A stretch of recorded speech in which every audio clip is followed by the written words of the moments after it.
1, 2, 3. Ngayong hapon, inyong mga followers din sa Simbahang Katoliko Pilipino.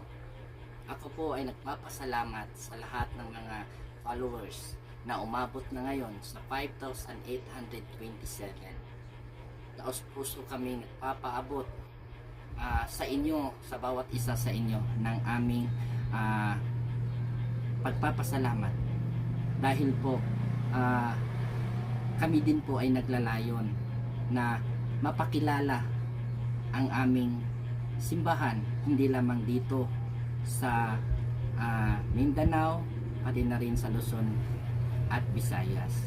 Kaya gumawa kami ng page kung saan inyong makikita ang lahat ng aming mga activities, especially in Virgin Churches sa different provinces dito sa Mindanao.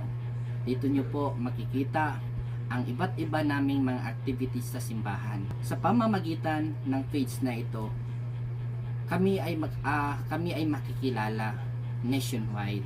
Kami po ay isang simpleng simbahan na naglalayon din na magkaroon ng maaayos na parokya at mga chapel.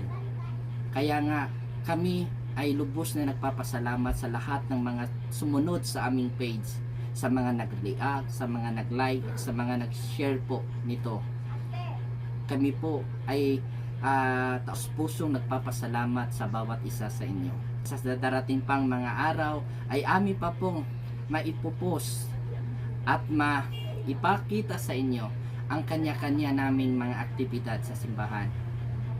Alam ko dito sa mga followers ko, merong mga iba't ibang mga pananampalataya o religion, but gusto ko pong ipaabot sa inyo na yung mutual respect sa bawat diversity ng ating paniniwala, because magkaiba man tayo na sinusunod ng mga religion, pero iisa lang po ang ating sinasamba. Then i-observe lang po natin ang mutual respect sa bawat isa. Taong nanghuhusga sa amin, pero para sa amin isa lamang itong trials na kailangan nating bigyan din ng kunting pagpapaintindi sa kanila, no?